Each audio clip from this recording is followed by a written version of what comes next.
January 3rd, 1943. 20,000 feet above France. Inside a metal coffin named Snap, Crackle, Pop, Staff Sergeant Alan Magee has no idea he's minutes away from falling without a parachute and living. The morning briefing at Molesworth had been routine.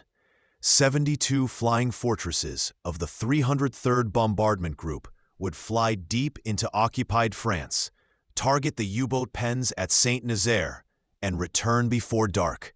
Simple, clean, deadly. Alan Magee, 22 years old, sat in the ball turret briefing with the kind of focused calm that comes from repetition. This was his 7th mission. The veterans told him 7 was the magic number. After 7, you started believing you might make it to 25. After 25 missions, you went home. He'd volunteered for the ball turret. Most gunners avoided it like typhus. The Sperry ball turret was a transparent sphere bolted to the belly of the B-17, barely large enough for a man to curl into fetal position with 2 50 caliber machine guns between his knees. You entered through a hatch in the fuselage. Then the turret rotated hydraulically to track enemy fighters. Inside, you could see everything. The earth below, the sky above, the enemy coming straight at you. You were the fortress's eyes, its guardian, its sacrifice. When flak came up, you were the closest target. When fighters dove, you were the first course. Magee liked it because it was honest. No illusions. Just a glass ball and 2 guns between you and oblivion. The crew of Snap, Crackle, Pop gathered near the hardstand as dawn broke cold and gray over England. Pilot Lieutenant Harold Jensen checked his watch for the 3rd time. Co-pilot Danny Rourke smoked his ritual lucky strike. Navigator Bill Cassidy clutched a photograph of his wife, whispering something no one could hear. The bombardier Mickey O'Hara scratched notes in a leather journal, tallying missions, debts, promises. "Hey, Magee," called James Gordon, the tail gunner. "You bring your rabbit's foot?" "Don't believe in luck," Magee replied, checking his oxygen mask connection. "Smart man. Luck runs out, skill doesn't. Neither does flak." The laughter was brief, nervous. They climbed aboard. The B-17 shuddered to life, engines coughing blue smoke. One by one, the bombers taxied into formation. The roar was biblical. 72 4-engine bombers, each carrying 10 men and 4,000 pounds of high explosive. The ground crews watched them go, counting, always counting. At 8:47 a.m., they crossed the English Channel. The sky was impossibly blue. Contrails traced white lines across the stratosphere. From 20,000 feet, the French countryside looked like a quilt stitched by a careful hand. Rivers gleamed. Villages clustered around church spires. Magee rotated his turret slowly, scanning the horizon. The formation was tight. P-47 Thunderbolts rode escort on their flanks, silver angels in the sun. "Beautiful day to die," crackled Gordon's voice over the intercom. "Knock it off," Jensen snapped. But Gordon was right. The weather was perfect. Clear skies meant perfect visibility for enemy gunners. At 10:15, the Thunderbolts waggled their wings and peeled away. Fuel limits. The bombers continued alone into the teeth of German air defense. "Fighters," Cassidy announced, voice tight. Magee's stomach clenched. The ball turret suddenly felt smaller. He could hear his own breathing in the oxygen mask, rapid and shallow. He forced himself to slow it. Panic burned oxygen. Oxygen kept you alive. The French coast appeared below, a dark line separating blue water from green land. Saint-Nazaire was 30 miles inland, 30 miles through the most heavily defended airspace in occupied Europe. The Germans called it Flakstadt, Flak City. The first burst appeared at 10 o'clock, a black flower blooming in the sky. Then another. Then a dozen more, filling the air with shrapnel and smoke. The barrage was perfectly calibrated. 88mm guns firing proximity-fused shells designed to detonate at bomber altitude. Each burst sent hundreds of steel fragments screaming through the formation. Snap, crackle, pop, bucked as a shell exploded 50 yards to port. Magee felt the concussion through the turret frame. His guns rattled in their mounts. "Steady," Jensen called. "Steady on the bomb run." But there was nothing steady about flying through flak. The sky turned black with explosions. The smell of cordite filled the aircraft. Magee watched a B-17 ahead take a direct hit in the wing root. The wing folded like paper. The bomber rolled inverted and fell, trailing fire. No parachutes. Contrails, 8 o'clock high. Magee rotated the turret. There, streaking down from 25,000 feet, 8 Focke-Wulf 190s, painted the gray-blue of winter sky. The most dangerous fighter in the Luftwaffe. Fast, heavily armed. Flown by veterans who'd survived 2 years of combat. They hit the formation like wolves into sheep. The first fighter came in from 5 o'clock, closing at 400 miles per hour. Magee tracked it with his guns, leading the target, firing in controlled bursts. Tracers arced across the sky. The FW-190 ignored them, pressing to point-blank range before unleashing its 20mm cannons. Shells stitched across a bomber's fuselage. The bomber staggered, hemorrhaging fuel. "He's coming around," Gordon shouted from the tail. The 190 pulled up vertical, rolled inverted, dove again. It was a tactical masterpiece, using speed and altitude to overwhelm the bomber's defensive fire. Magee fired continuously now, brass casings tumbling into the turret. His guns overheated. The barrels glowed cherry red. Another bomber exploded. Just exploded. One moment it was flying formation. The next, it was a fireball. Debris sleeted across the sky. Magee saw a boot tumbling through space, still laced. "Jesus Christ," someone whispered over the intercom. "Radio discipline," Jensen barked. But discipline was evaporating. The Germans had positioned themselves perfectly, attacking from the sun, ignoring flak, coordinating their passes to saturate the bomber's defensive zones. Every 30 seconds, another fighter screamed through the formation. Every minute, another bomber went down. Magee's world compressed to a series of snapshot moments. A 190 banking hard left, 50 feet away, close enough to see the pilot's face behind the armored windscreen. A bomber breaking formation, trailing smoke, losing altitude. The intercom crackling with panicked voices. "Fire in number 3. We're hit. Bail out. Bail out." His own voice, calm somehow, calling out targets. "Fighter low, 6 o'clock, range 200. The ball turret was a furnace. Sweat soaked Magee's flight suit. His oxygen mask fogged. His hands cramped from gripping the firing controls. But he kept firing. It was all he could do. Fire and pray. Pray and fire. At 10:47, 3 minutes into the fighter attack, snap, crackle, pop took its first hit. The shell came through the number 2 engine, exploding inside the nacelle. The engine disintegrated. Shrapnel punched through the fuselage, shredding hydraulic lines and control cables. The bomber lurched violently. Magee slammed against the turret wall, his head ringing. "We're hit! We're hit! I can't hold her! Fire in number 2. Jensen's voice cut through the chaos. "Feather number 2. O'Hara, get those bombs out, now!" But they were still 5 miles from the target. Dropping early meant the mission failed. "Hold course," Jensen ordered. He was going to finish the bomb run, on 3 engines, through flak and fighters, because that's what they'd trained to do. That's what the manual said. That's what honor demanded. Another fighter dove.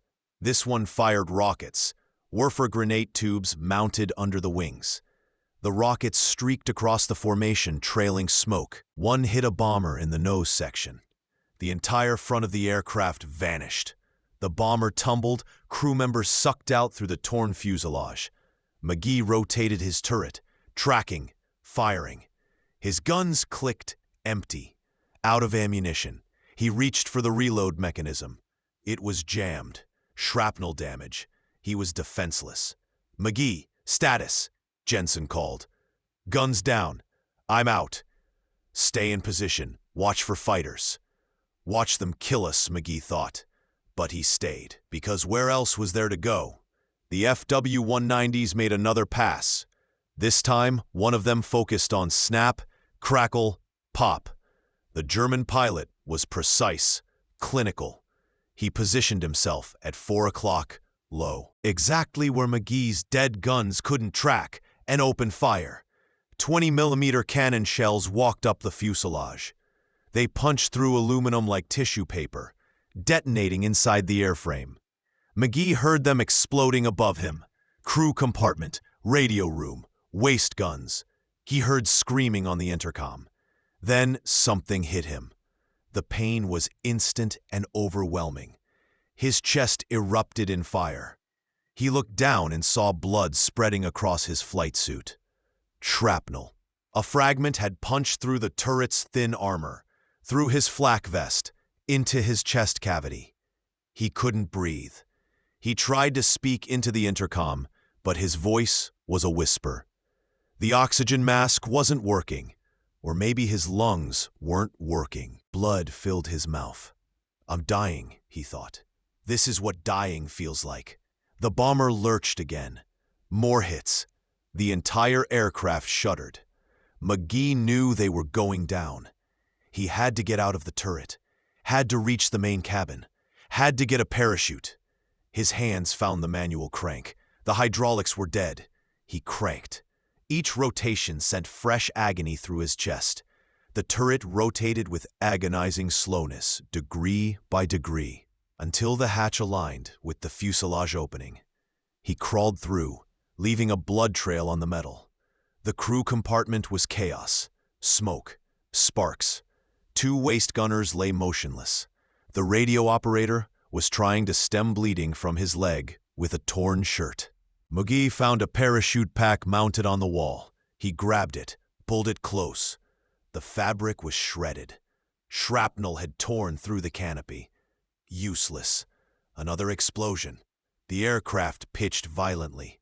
Magee was thrown against the bulkhead. Through the waist gun windows, he saw the right wing disintegrating. Fire peeled back the aluminum skin. The wing folded upward at an impossible angle. Then it separated. The B-17 rolled inverted.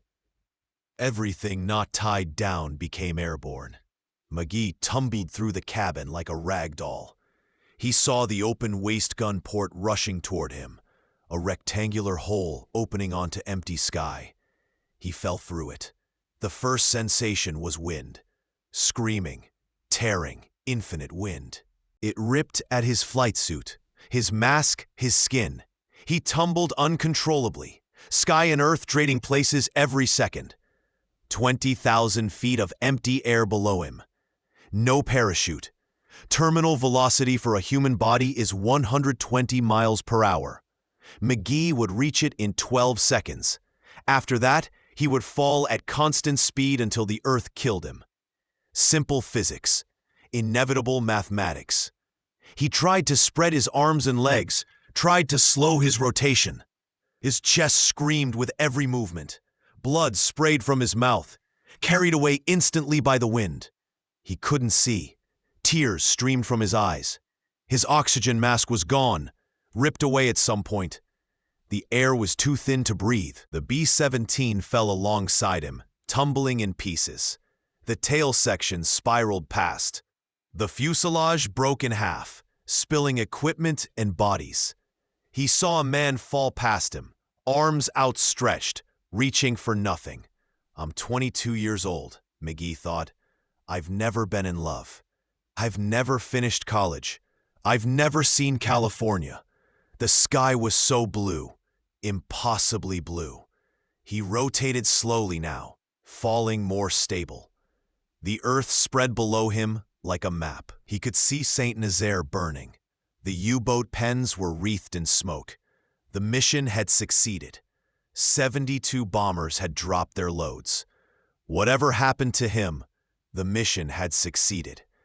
That should mean something. It didn't. God, he prayed silently, I don't wish to die because I know nothing of life. It wasn't a bargain. It wasn't even a prayer. It was just the truth, spoken into wind that couldn't hear. The altimeter on his wrist read 10,000 feet. Halfway down. He had maybe 45 seconds left. He thought of his mother. She'd receive a telegram. We regret to inform you. He thought of Gordon in the tail section. Had he gotten out? Had anyone gotten out? He thought of the German pilot who'd shot them down. Somewhere below, that pilot was probably landing, taxiing to a dispersal area, climbing out of his cockpit to accept congratulations. Another bomber destroyed. Another mission completed. The ground resolved into details. Fields, roads, buildings. The town of St. Nazaire spread across the landscape. He was falling toward the center. 5,000 feet. His rotation slowed. His body oriented naturally, head up, feet down. The wind resistance against his spread limbs stabilized his fall. He could see individual streets now, individual buildings. He was going to hit the town center. 3,000 feet. People on the ground could see him. They pointed, gathered. They expected to watch a man die. 2,000 feet. A church steeple rushed toward him. Stone and slate. He was going to hit it. He tried to steer with his arms, but at terminal velocity, steering was an illusion. 1,000 feet. The church resolved into architectural detail. Gothic windows, a copper cross, and next to it, a building with a glass roof. A railway station. The glass panels gleamed in the afternoon sun. 500 feet. He was going to hit the glass roof. 200 feet. This is how it ends. 100 feet. Glass. 50 feet. God, impact. The world exploded. Glass shattered. Structural supports snapped. Magee crashed through the roof, through a matrix of wooden beams and iron framing, each collision stealing momentum, each impact breaking something inside him. He hit the station floor and everything went white. Silence. Perfect, absolute silence. Then pain. Not the sharp pain of the fall, but deep, grinding pain that filled every cell. Magee opened his eyes. He was lying on his back on a stone floor. Glass fragments glittered around him like stars. Above him, through the shattered roof, he could see blue sky. He tried to move. His right arm responded.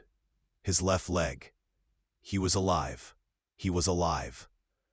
German soldiers appeared above him, rifles pointed, shouting in a language he couldn't understand. One kicked him gently with a boot, checking if he was dead. Magee groaned. The soldier jumped back, eyes wide. A crowd gathered. French civilians, German soldiers, railway workers. They stared at him like he was a ghost. Someone called for a doctor.